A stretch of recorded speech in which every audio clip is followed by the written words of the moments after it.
हरे कृष्णा। बहुत बहुत स्वागत है आप सभी लोगों का भगवत गीता चर्चा में। आइए कीर्तन से शुरुआत करते हैं। हरे हरे कृष्णा कृष्णा कृष्णा हरे हरे हरे राम हरे राम राम राम हरे हरे हरे कृष्ण कृष्ण कृष्ण हरे हरे हरे राम राम राम हरे हरे हरे कृष्णा कृष्णा कृष्णा हरे हरे हरे राम राम राम हरे हरे हरे कृष्णा कृष्णा कृष्णा हरे हरे हरे राम राम राम हरे हरे हरे कृष्णा कृष्णा कृष्णा हरे हरे हरे राम राम राम हरे हरे हरे कृष्णा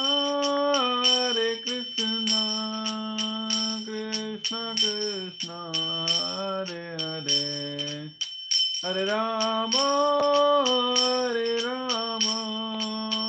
राम राम हरे हरे हरे कृष्णा कृष्णा कृष्णा हरे हरे हरे राम राम राम हरे हरे हरे कृष्णा कृष्णा कृष्णा हरे हरे हरे राम राम राम हरे हरे जया प्रभुपदा प्रभुपदा प्रभुपदा शिल प्रभुपदा जय गुरुदेवा गुरुदेवा गुरुदेवा जय गुरुदेवा। कलयुग पावन हरि नाम संकीर्तन की जय। हरे कृष्ण महामंत्र की जय। भगवत गीता की जय। भगवत गीता चर्चा की जय।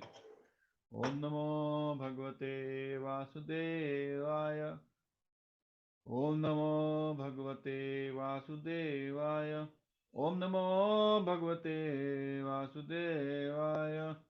ओम अज्ञानतिमिरन्धस्य ज्ञानाञ्जनशलाकया चक्षुरुन्मिलितं येन तस्मै श्रीगुरुवे नमः। नमः ॐ विष्णुपादाय कृष्णपृष्ठाय भूतले श्रीमते भक्तिवेदांत स्वामी निति नामिने नमस्ते सारस्वते देवे गौरवाणी प्रचारिणे निर्विशेष शून्यवादी पाश्चात्य देश तारिणी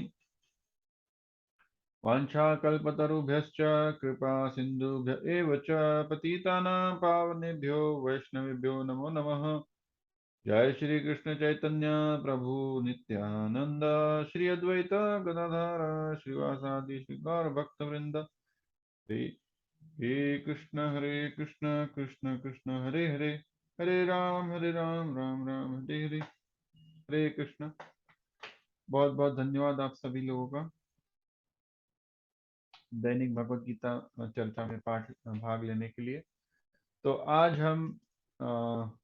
आज हमारा ये 8वां सत्र है और हम लोग आज पहले अध्याय के श्लोक नंबर 22 से लेकर 28 से लेकर तो 43 तक आज इस पर चर्चा करने वाले हैं। अभी तक के सत्र में हमने देखा कि जो पहला श्लोक था धर्म क्षेत्र कुरुक्षेत्र समवेता, उसमें हमने देखा कि कैसे मैं की भावना से हम की भावना पर जाना चाहिए। हम सभी एक दूसरे को साथ में लेकर चलना चाहिए, ऐसी भावना से विकसित होना चाहिए, आगे बढ़ना चाहिए। 2 से 11 में, दो श्लोक नंबर 2 से 11, जिसमें दुर्योधन अपना पूरा राज्य दिखा, अपने पूरी सैन्य बल गिनता है, वो साइड का और हमारे साइड का, तो बताता है, वो हमें दर्शाता है कि कैसे हमें भगवान की इच्छा के साथ मिलकर अपना कार्य करना चाहिए, ना कि उनसे अलग होकर उन हमारी कूटनीति कुछ नहीं चलाना चाहिए। भगवान की इच्छा के अनुसार हमें चलना चाहिए। और श्लोक 12 से 20 तक हमने देखा कि कैसे भगवान से भगवान को मांगना चाहिए, भगवान का धन दौलत नहीं। जैसे कि दुर्योधन मांगता है कि मुझको आपकी नारायणी सेना चाहिए, और अर्जुन मांगते हैं मुझको आप चाहिए भगवान। भगवान ही तो गेम चेंजर है, भगवान ही तो वो बोलते हैं, भगवान ही पूरा दाव बदलने वाले भगवान ही है, तो उनको ही अपने साइड पे ले लेना चाहिए। 21 से 27 तक हमने देखा कि भगवान अच्युत है, भगवान का नाम, एक नाम है अच्युत। तो कैसे भगवान कभी भी अपने भक्तों का भक्त वत्सल बनने में या फिर भक्तों के प्रति प्रेम दिखाने में कभी वो चूकते नहीं है, कभी भी उसमें कभी कुछ कमी नहीं दिखाते हैं भगवान। तो आज हम 28 से 43 तक पढ़ेंगे। पुटिंग प्रिंसिपल्स बिफोर पेनी, जैसे पहले सिद्धांत रखे या पहले पैसा या सिद्धांत, दोनों में कौन चाहिए हमको। तो जैसे कि अर्जुन, जैसे कि हमने बताया था पिछले सत्र में, कि 5 कारण अर्जुन देता है कि वो युद्ध नहीं लड़ेगा। पहला कारण देता है कि, यहाँ पर मैं श्लोक के साथ बताता हूँ, क्योंकि वो भक्त, अर्जुन एक वास्तव में एक भक्त है, भगवान का भक्त है, तो हृदय काफी कोमल है उसका, उसके साथ भले अन्याय हुआ है फिर भी वो माफ करने तक को राजी है। पर दुर्योधन राजी नहीं है, दुर्योधन को युद्ध चाहिए ही। तो श्लोक नंबर 28 से 30 में देखेंगे कैसे दया भाव अर्जुन के मन में जागता है। 31 से 35 तक देखेंगे कि अर्जुन सोचता है कि अगर मैं सबको मार भी दूंगा तो ये राज्य का भोग किसके साथ करूंगा, मैं अकेला तो, जैसे कि आपको कोई एक शहर में जाके अकेले छोड़ दिया जाए, अकेले ही घूमोगे, अकेले ही बड़े मॉल में घूमोगे, अकेले ही सिनेमा देखोगे। हम प्राय देखने जाते हैं कि अगर कोई सिनेमा देखने भी गया और हॉल पूरा खाली है, अकेले एक दो लोग ही बैठे हैं, तो सिनेमा देखने में भी मजा नहीं आता, ऐसा लगता है कि अरे क्या खाली पिक्चर देखने आ गए हम लोग। तो वो बोलता है कि मैं किसके साथ ये भोग करूंगा, अगर सभी लोग मर जाएंगे तो भोग किसके साथ करूंगा। और फिर उसके बाद वो बताता है 36 से 38 में कि कैसे मुझको इसका पाप कर्म लग सकता है अगर मैं इन लोगों को मारूंगा। और 39 से 43 तक बताता है कि इससे वर्ण संकर होगा, और इसके साथ हमें जो परंपरा चली आ रही है हमारे वंश में वो टूट जाएगी। पितरों लोग को दान कौन देगा, ऐसे। और दूसरे अध्याय में वो बताते हैं कि कैसे वो एक निर्णय नहीं ले पाते और दुखी होके बैठ जाते हैं। तो यहाँ पर बताया जाता है कि कई बार लोग बोलते हैं कि अहिंसा अच्छी है या बुरी है, अहिंसा अच्छी है या बुरी है। एक बार एक बौद्ध धर्म के बहुत बड़े गुरु थे, तो उनका और शिला प्रभुपाद का संवाद चल रहा था। तो शिला प्रभुपाद ने उनको पूछा कि अ, वो जो बौद्ध धर्म के थे वो बार बार अहिंसा का बहुत पक्ष ले रहे थे कि अहिंसा नहीं करनी चाहिए, हिंसा नहीं करनी चाहिए, हिंसा नहीं करनी चाहिए, ऐसा। तो शिला प्रभुपाद ने बताया कि हिंसा, अगर आप अपने शिष्यों के साथ जा रहे हो और महिला शिष्य है आपकी दो रास्ते में, और उनके साथ कोई रास्ते में बदसलूकी करेंगे, तो क्या आप उनके साथ हिंसा करेंगे या नहीं करेंगे। तो वो बौद्ध गुरु जो थे उन्होंने थोड़ा सोचा, विचार किया और फिर बोला नहीं, मैं हिंसा नहीं करूंगा। तो उनके शिष्य थोड़े आश्चर्यचकित हो गए कि गुरुदेव कैसे ऐसे, कि हमारे साथ कोई कुछ बुरा करेगा और आप हिंसा नहीं करेंगे, उनके साथ उनको सजा नहीं देंगे, तो फिर वो थोड़े नाराज हो गए उनसे। तो इसका मतलब यही है कि हिंसा का भी एक विशेष जगह है, कुछ कारणों से हम हिंसा कर सकते हैं। भगवान ने जैसे बताया था अर्जुन को बताएंगे कि कैसे किस किस कारणों के अंतर आपको हिंसा करना अलाउड है, आप कर सकते हैं। तो अभी 28वें श्लोक में जाते हैं। जैसे अर्जुन ने पहले बोला था कि सेनयर मधेर उभयो उभयो स्थापिते रथ में अच्युत, मतलब सेना के दोनों सेना के बीच में निरीक्षण योग निरीक्षण करना था उनको, तो दोनों सेना के बीच में ले जाओ। पर वो निरीक्षण करते करते उनको ये आ गया विषाद योग। उनको अब ये विषाद योग शुरू हो रहा है, अर्जुन विषाद योग, मतलब इसमें उनको खेद होता है, उनको दुख होता है कि अरे ये कौन है, किसके साथ में लड़ने आया हूँ। तो 28वां श्लोक है। अर्जुन उवाच दृष्ट्वेमं स्वजनं कृष्ण युयुत्सुं समुपस्थितं सिद्धान्ति मम गात्राणि मुखं च परिशुप्य परिशुष्यति। वो बताते हैं कि यहाँ पर मेरे दोस्तों और मित्रों को, सगे संबंधियों को साथ में देखकर मेरे हृदय में मेरे शरीर में कंपन हो रहा है और मेरा मुख सूख रहा है। मुखम च परिशुष्यति, मेरा मुख सूख रहा है। तो उनको दया भाव उजागर हो जाता है उनके मन में, क्योंकि वो भक्त है, भगवान के भक्त है। तो भक्त का एक स्वभाव होता है कि काफी दयालु होते हैं। 29वें श्लोक में अब अर्जुन जब बता रहे हैं कि क्या बताते हैं अर्जुन, देखते हैं।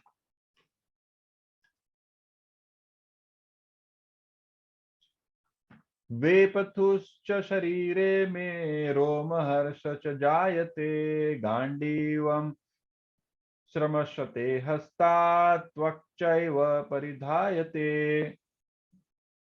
इसका मतलब है कि हे केशव, मेरी पूरे शरीर में कंपन हो रहा है, मेरे बाल जो है हाथ के वो खड़े हो रहे हैं, और मेरा जो गांडीव है, उनके जो बाण का नाम था गांडीव है, मेरे हाथ से छूट रहा है। और मेरी जो त्वचा है, मेरी जो त्वक त्वक चैव, त्वक मतलब त्वचा, परिधायते, परिधायते मतलब वो जल रही है, मेरे को इतना दुख हो रहा है। जैसे कि अच्छा ठीक है, हम लोग आगे इस मुद्दे पर चर्चा करेंगे कि कैसे अर्जुन दया के कारण इसमें इनमें कंपन हो रहा है, और ये अच्छे से आप निर्णय नहीं कर पा रहे। क्षत्रिय होने के कारण इनका धर्म था कि जहां पर भी कुछ गलत हो रहा है, जैसे कि ये पांडव पांचों इतने शक्तिशाली थे, जब इन शक्तिशाली पांडव के साथ कोई अन्याय कर सकता है, ये दुर्योधन आदि, तो बाकी लोगों के साथ तो क्या ही कर सकते हैं। तो इनका कर्तव्य बनता है कि उनको जाके सबक सिखाए, उनको युद्ध करके हराए, या फिर खुद शासन करने बैठे।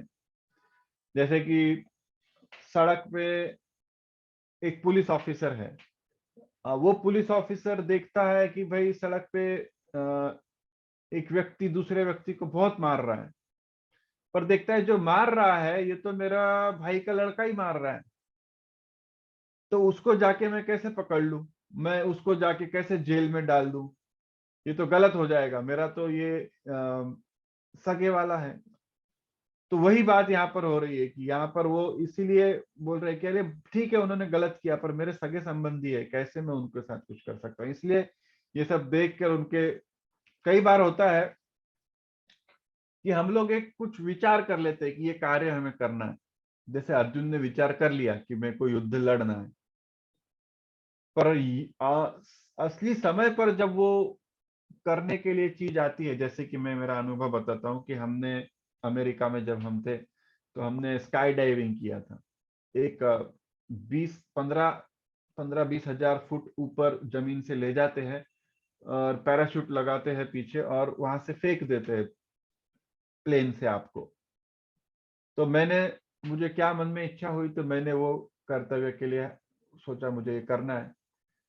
अब ऊपर 15 हजार फुट पर जा करके जब उसने हवाई जहाज का दरवाजा खोला, जो इंस्ट्रक्टर था वहां पर, तो मैंने खुद को इतनी गालियां दी कि मैंने क्यों इस चीज के लिए हाँ बोली, मतलब मेरे बुद्धि में क्या चल रहा था कि मैंने ऐसा कर्तव्य करने का सोच लिया।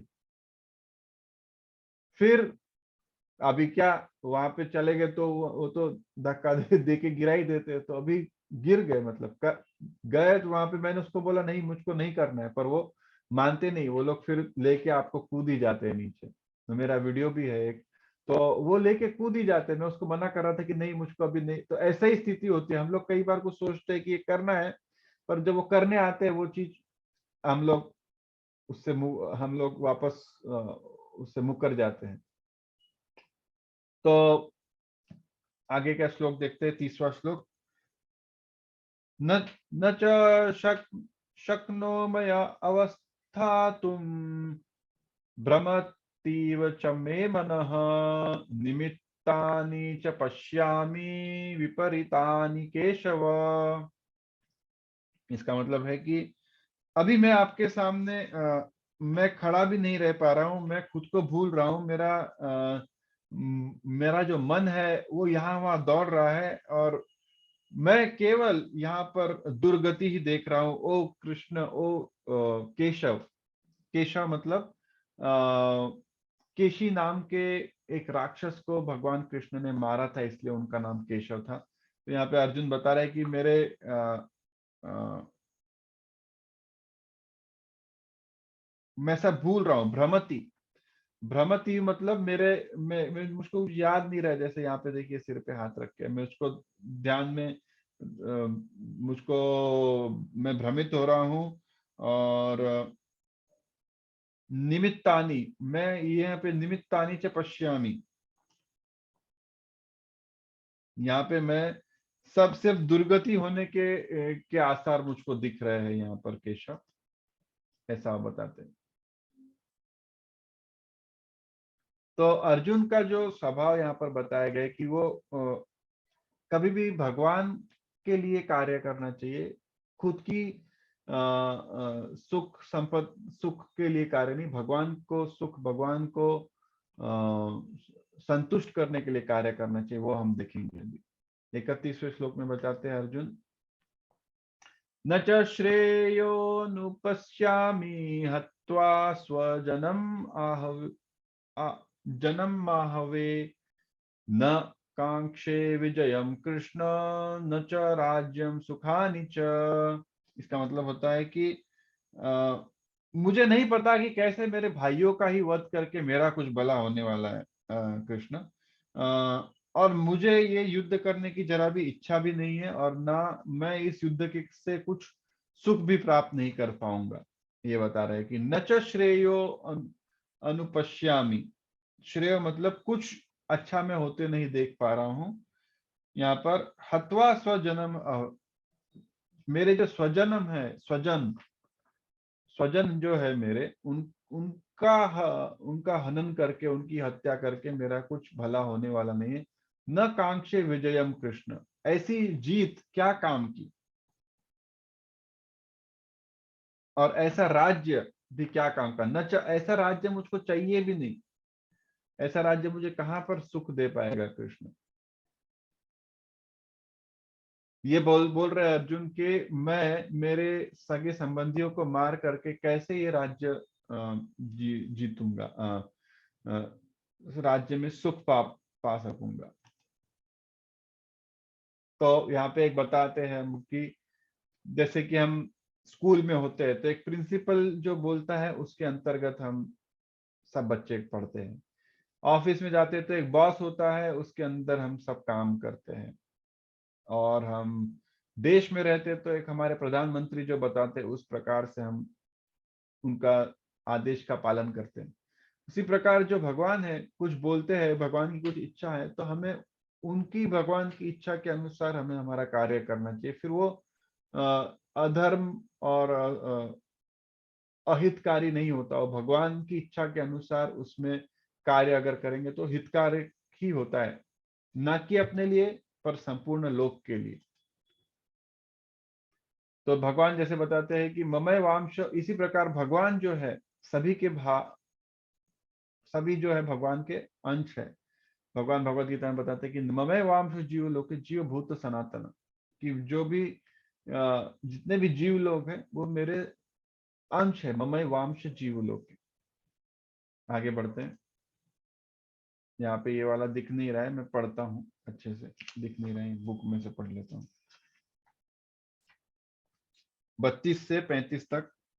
किम न राज्येन गोविंद किम भोगैर्व जीवितेन वा येषाम् अर्थे कांक्षितं नो राज्यं भोग सुखानि च तन् इमेव शिष्टयुद्धे प्राणं त्यक्त्वा धनानि च आचार्य पितरः पुत्रः तथैव च पितामहः मातुल्य स्वसुरः पौत्रः शैल्य संबंधिनास्तथा एतान् हन्तुमिच्छामि ज्ञातोऽपि मधुसूदन अपि त्रैलोक्यराजस्य हेतोः किं नु मही कृते नियता धृतराष्ट्रान्नः कपितृस्यजन जनार्दन।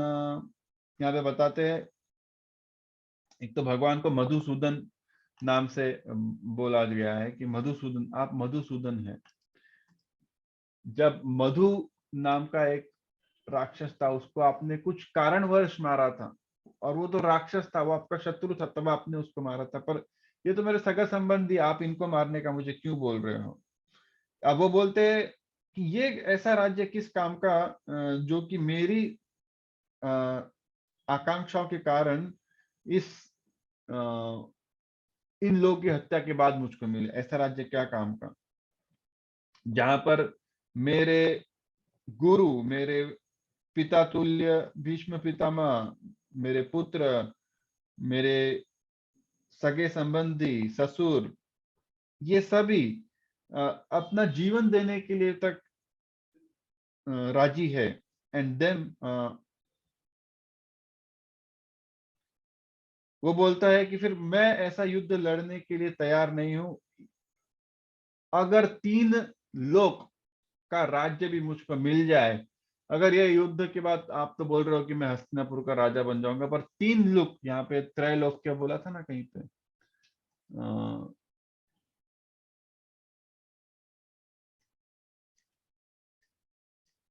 त्रैलोक्य, हाँ, अपि त्रैलोक्य राजस्य बोल रहे, मुझे 3 लोक का राज्य भी मिल जाए, ऐसा ही हत्या, 3 लोग की हत्या करने के बाद 3 लोग का, लोकों का मतलब जो 3 लोग ऐसे होते हैं कि भूलोक जिसपे हम लोग रह रहे हैं, उसके नीचे के लोक जो होते हैं अतल वीतल तल तल सुतल पातल रसतल महातल ऐसे, और ऊपर होता है भू भूअर लोक, स्वर लोक, जनलोक, तपलोक, महरलोक, ब्रह्मलोक। तो इन सभी को मिलाकर ये ब्रह्मांड, इन सभी लोकों को, 14 भुवनों को मिलके बना हुआ एक हमारा ब्रह्मांड है। ये सभी पूरे तीनों लोगों का राजा भी आप मुझको बना देंगे तो भी ये युद्ध कैसे मेरे लिए हितकारी है, मैं नहीं समझ पा रहा हूँ। केशव, आप मुझे, मधुसूदन आप बताइए, क्योंकि आपने तो मधु राक्षस का वध किया था क्योंकि उसने कुछ आपका शत्रु था, कुछ चीज चोरी की थी। पर ये लोग तो मेरे सगे संबंधी हैं। कोई अगर कुछ क्षत्रिय है, क्षत्रिय का धर्म है कि यहाँ पर भी कुछ गलत हो रहा है, उसको वो रोकना है। पर ये तो बोलता है, अर्जुन बोलते हैं कि भाई उसमें अलग अलग धर्मशास्त्र, अलग अलग ये कर्मशास्त्र, धर्मशास्त्र और परधर्म शास्त्र ये भी आता है, हम अभी उस पर भी चर्चा करेंगे। 36वें श्लोक में बोलते पापम एवाश्रयेदस्मान् हत्वैतान् अथयै अतियैनिनः तस्मान्नारः वयं हन्तुं धृतराष्ट्रं बन्धवान् स्वजनं हि कथं हत्वा सुखिनः श्याम माधव। यहाँ पे भगवान का वो माधव नाम से बुला रहे, पहले उन्होंने बुलाया मधुसूदन, अब माधव। माधव बता रहे कि आप तो लक्ष्मी के पति हैं, जहां पर हमेशा सुख समृद्धि, जहां पर लक्ष्मी रहती है वहां पे सुख समृद्धि आती है। आप ऐसा कार्य मेरे पास क्यों करवा रहे हैं जहाँ पे सब विनाशी होने वाला है? जैसे कि 6 प्रकार के, हम लोग वशिष्ठ स्मृति पढ़ेंगे तो उसमें बताते हैं कि 6 प्रकार के लोग होते हैं जिन्होंने कुछ पाप किया है, उसको मृत्यु दंड दे सकते हैं। 6 प्रकार के लोग हैं, ऐसा ये श्लोक है यहाँ पर। पहला, जिसने आपको जहर दिया है आप उसको मृत्यु दंड दे सकते हैं। दूसरा, जिसने आपका घर आग घर पे आग लगाइए, उसका मृत्युदंड हो सकता है। जो कि आपको आपके ऊपर हिंसा करता है कुछ शस्त्र लेकर, उसको आप मृत्युदंड देना चाहिए। और जो आपका पैसा चोरी कर लेता है, आपकी जायदाद चोरी करता है, उनको। पांचवा, जो आपका लैंड, आपका जो जमीन है, कोई हड़प लेता है तो उसको भी मृत्युदंड मिलना चाहिए। और जो आपकी दूसरे की बीवी को किडनैप करता है, उसका अपहरण करता है, उनको भी मृत्युदंड। और ऐसा करने से मनुस्मृति बताती है, आगे मनुस्मृति का भी एक विश्लेषण है कि मनुस्मृति बताती है कि ऐसा करने से जिसको आप मृत्युदंड देते हैं उसके लिए भी आप भला करते हैं, क्योंकि अगर आप उसको इस जन्म में मृत्युदंड नहीं मिला तो उसको बहुत ज्यादा रिएक्शन भोगने पड़ते हैं। तो उनके लिए भी ये अच्छी चीज है कि ऐसा कुछ घिनौना कार्य कोई करता है तो उनको मृत्युदंड मिलना चाहिए। ऐसा मनुस्मृति, मनुस्मृति वो है जो मानव ने कैसे रहना चाहिए उसके लिए रूल्स एंड रेगुलेशंस जो उन्होंने लिखे हैं,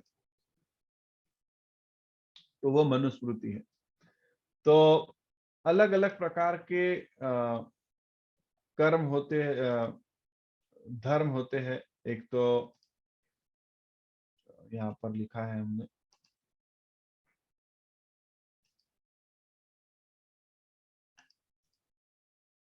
यहाँ पर स्लाइड नहीं है, पर यहाँ पर जैसे रावण, यहाँ पे रावण का स्टोरी आता है कि रावण को जो चाहिए था राम से, वो सीता चाहिए था, और उसके लिए कुंभकर्ण उसका साथ देते हैं।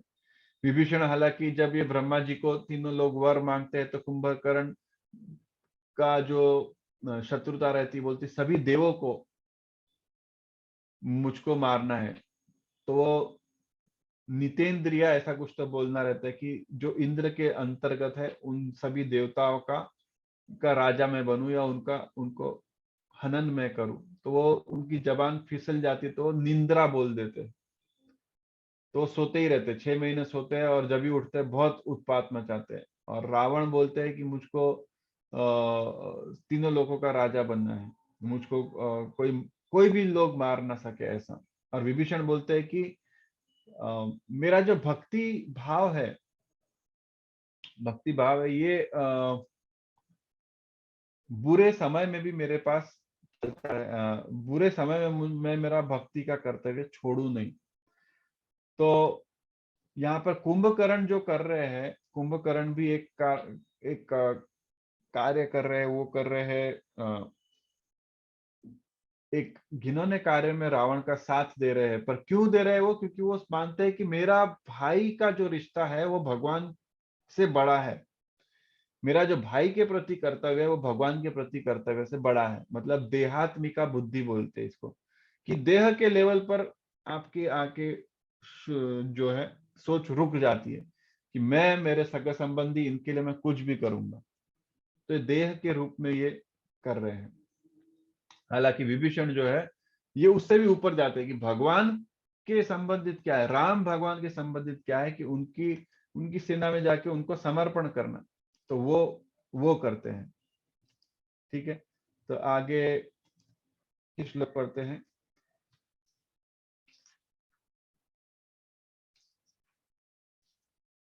यद्यपि एतेन पश्यन्ति लोभापहत चेतसा कुलक्षय कृतं दोषं मित्रद्रोहे च पातकम् कथं न ज्ञेयम् असंभिः पाप अस्मान् निवर्तितुं कुलक्षय कृतं दोषं प्रप्स्यद्भिर्जनार्दन। O Janardhan, although these men, their heart overtaken by greed, they see no fault in killing one's family or quarreling with friends. Why should we, who can see the crime in destroying a family, engage in ghastly sin? अभी तीसरा कारण बता रहे हैं कि मुझको पाप लगेगा। वो बोल रहे हैं कि देखो ये लोग तो, इनको बुद्धि नहीं है।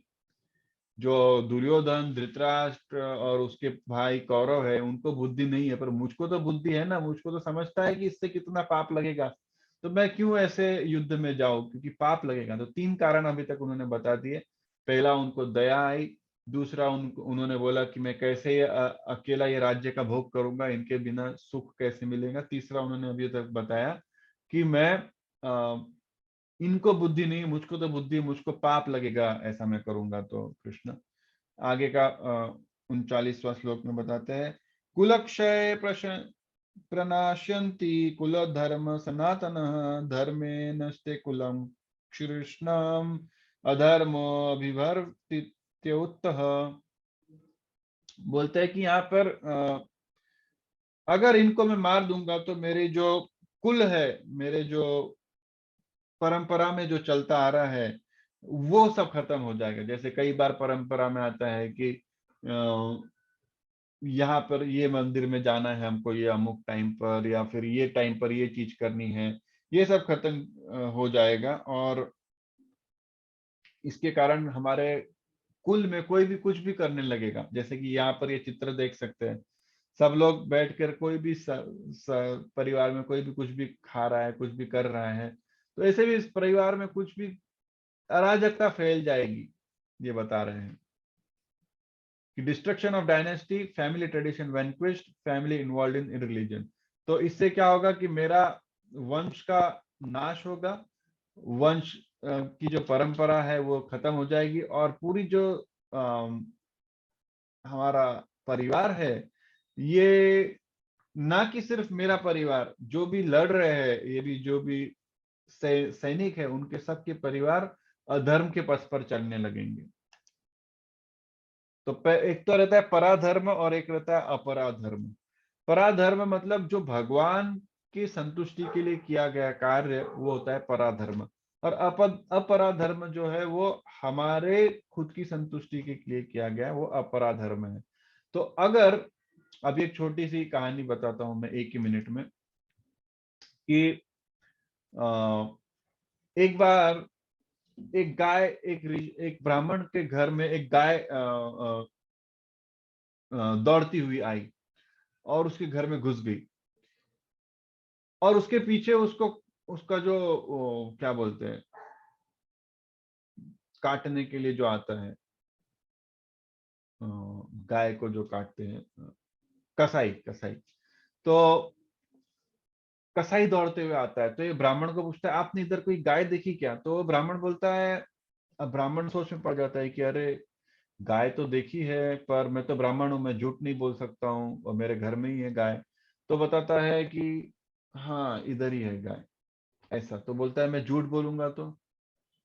उसको पता है कि ये कसाई है, उसको गाय बता दिया तो मार देगा, तो वो कसाई उसको मार देता है। फिर अगले जन्म में उसकी एक और कथा है कि कैसे वो गाय एक जन्म लेती है एक महिला का, और वो, ये कथा आती है कि, तो पराधर्म और अपराधर्म भी इसी प्रकार है कि जो भगवान के संतुष्टि के लिए तरफ किया गया है वो परधर्म है। भले उसमें फिर आपको लगे कि भाई ये गलत हो रहा है, वो गलत हो रहा है, नहीं, पर जो हमारी संतुष्टि के लिए है वो अपराधर्म है। एक और चीज मैं बता रहा था कि ये अलग अलग संस्कार होते हैं। जैसे एक परिवार में गर्भधान संस्कार से लेके तो जातकर्म संस्कार होता है, नामकरण संस्कार होता है, ऐसे अलग अलग संस्कार, ये सब अर्जुन बोल रहा है कि ये सब का नाश हो जाएगा अगर मैं इनका हत्या करूंगा तो। 40वें श्लोक में बोलते हैं, अधर्म भी भवत कृष्ण प्रदूषन्ति कुलक स्त्रिय स्त्रीषु दुष्टाशु वर्णे वार्ष्णेय जयते वर्ण संकर। ये बहुत ही महत्वपूर्ण चीज बोल रहा है अर्जुन के। कुल स्त्री जो है, अगर कोई पुरुष नहीं है ज्यादा, तो स्त्रियों का जो है बहुत हनन होगा, उनके ऊपर कोई बहुत ज्यादा बुरी नजर डालेगा, उनके साथ कोई घिनौना कार्य भी कोई कर सकता है। इसके कारण क्या होगा, वर्ण संकर होगा। वर्ण संकर ऐसी प्रजाति होती है जो कि प्लान्ड नहीं रहते वो लोग, मतलब बस पैदा हो गए बच्चे, वैसे बिना प्लानिंग के पैदा हो गए बच्चे, वो वर्ण संकर में माना जाता है। तो ऐसे वर्ण संकर जब बढ़ता है तो समाज में जो की जो जनसंख्या है वो पूर्ण धर्म को नीचे लेके आते हैं ये लोग। इसके बाद 41वां श्लोक, शंकरो नरकायैव कुलघ्नानं कुलक्षय च पतन्ति पितरो ह्येषां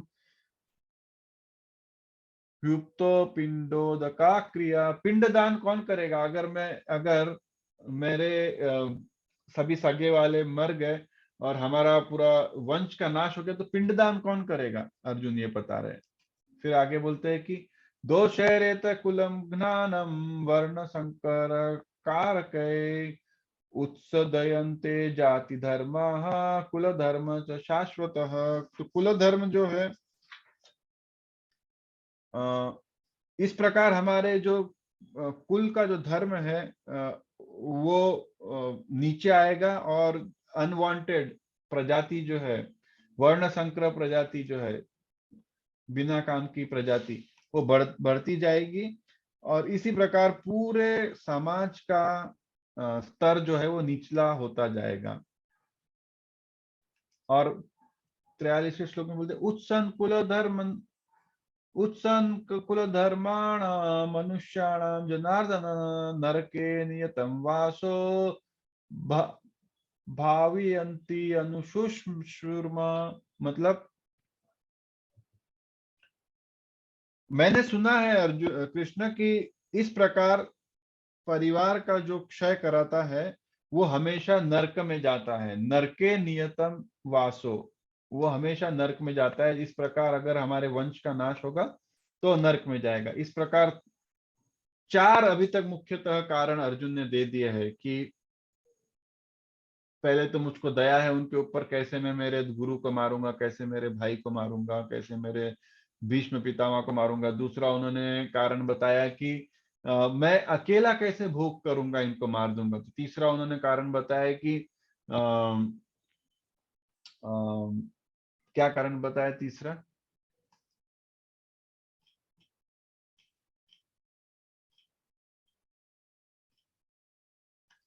तीसरा कारण उन्होंने बताया कि मुझे पाप लगेगा, सिंफुल रिएक्शन, मुझको पाप लगेगा। और चौथा उन्होंने बताया कि जो वंश में हमारा जो चलता रहा वर्ण संकर बढ़ेगा, हमारा परिवार का एक रीति रिवाज चलता आ रहा है वो बंद हो जाएगा, अनेक अनेक संस्कार बंद हो जाएंगे, स्त्रियों का हनन होगा। इस प्रकार अर्जुन ने 4 कारण दिए हैं। 5वां जो उनका कारण है कि मैं कुछ सोच ही नहीं पा रहा हूँ, वो दूसरे अध्याय में आएगा।